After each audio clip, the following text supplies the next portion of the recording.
1.5 লাখ টাকার আইফোনের নির্মাণ খরচ মাত্র 12,000 টাকা। চীনের ভাইরাল ভিডিও ফাঁসে খুলে গেছে বিলাসী ব্র্যান্ডগুলোর মুখোশ। এই বিস্ফোরক তথ্য বিশ্বজুড়ে আলোড়ন তুলেছে। 1.5 লাখ টাকার আইফোন, 3 লাখ টাকার হ্যান্ডব্যাগ, 1.5 লাখ টাকার হিল, এসব বিলাসী পণ্যের আসল নির্মাণ খরচ যে মাত্র কয়েক হাজার টাকা, তা কি কখনো ভেবেছেন?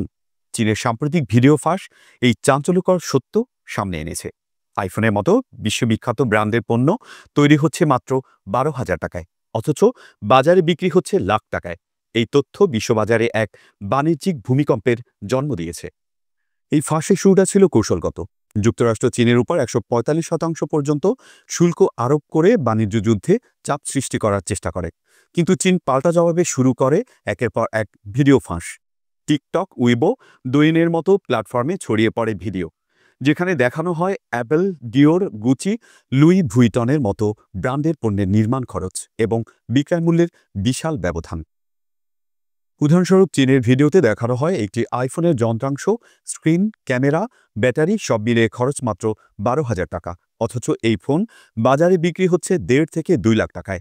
একইভাবে লুই ভুইটনের একটি ব্যাগ, যার নির্মাণ খরচ 21,000 টাকা, বিক্রি হচ্ছে 30 লাখ টাকার বেশি।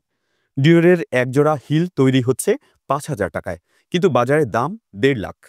চীনের দাবি, এই পণ্যগুলো তাদের কারখানায় তৈরি হওয়ায় নির্মাণ খরচের সঠিক তথ্য তাদের হাতে রয়েছে। এই তথ্যকে অস্ত্র করে তারা বিশ্বের সামনে ব্র্যান্ডগুলোর লাক্সারি বিভ্রম তুলে ধরেছে। একটি ভিডিওতে দেখা যায় একজন ফ্যাক্টরি কর্মী বলছেন, একটা আইফোন বানাতে আমাদের 15 মিনিট লাগে, যন্ত্রাংশের দামের চেয়ে বেশি আমরা এয়ার কন্ডিশনার বিল দিই। চীন এখানে থেমে থাকেনি। তারা একই ডিজাইন, একই উপাদান, একই কারিগরি দিয়ে লোগোবিহীন পণ্য তৈরি করছে এবং তা তাদের ই-কমার্স প্ল্যাটফর্মে বিক্রি করছে মূল দামের দশমাংশে। উদাহরণস্বরূপ, 12 লাখ টাকার চ্যানেল ব্যাগের মতো একটি ব্যাগ চীনের তাওবাও বা পিনডুডুতে পাওয়া যাচ্ছে মাত্র 15,000 টাকায়। বিশ্লেষকদের মতে এটি একটি বাণিজ্যিক ভূমিকম্প। চীনের এই পদক্ষেপ শুধু মার্কিন ব্র্যান্ডগুলোর আর্থিক ক্ষতি করছে না, ব্র্যান্ড মূল্যের ধারণাকেও ধাক্কা দিচ্ছে। সাংহাই ইনস্টিটিউটের গবেষক জু চেনহুয়া চায়না ডেইলিকে বলেন, চীন তথ্যের শক্তি দিয়ে বিশ্বব্যাপী ভোক্তাদের মধ্যে নতুন সচেতনতা তৈরি করছে। সামাজিক মিডিয়ায় #luxury scam, brand fraud, iPhone cost exposed এর মতো ট্রেন্ড ছড়িয়ে পড়েছে। অনেকে ক্ষোভে তাদের বিলাসী পণ্য পুড়িয়ে ভিডিও আপলোড করে লিখেছেন, নেভার অ্যাগেইন ফ্লোড। এই তথ্য ফাঁস ভোক্তাদের দৃষ্টিভঙ্গি বদলে দিচ্ছে। তারা এখন লোগোর পরিবর্তে পণ্যের গুণগত মানের উপর গুরুত্ব দিচ্ছেন। তবে মার্কিন ব্র্যান্ডগুলো পিছু হটছে না। ওয়াল স্ট্রিট জার্নাল জানায়, অ্যাপল সহ বড় ব্র্যান্ডগুলো এই তথ্য ফাঁসের বিরুদ্ধে আইনি পদক্ষেপের প্রস্তুতি নিচ্ছে। তারা দাবি করছে এই শিল্পের গোপন তথ্য ফাঁস হয়েছে। কিন্তু চীনের আইন বিশেষজ্ঞ লিউ ফাং বলেন, চীনা কারখানায় উৎপাদিত পণ্যের নির্মাণ খরচ প্রকাশ করা বেআইনি নয়, এটি ভোক্তাদের অধিকারের পক্ষে। এই ঘটনা চীনের ইমেজও বদলে দিচ্ছে।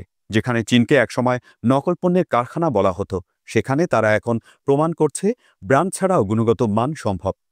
অ্যালি রিসার্চের মতে 2025 সালের মধ্যে লোগোবিহীন বিলাসী পণ্যের বাজার $85 মিলিয়ন পৌঁছতে পারে।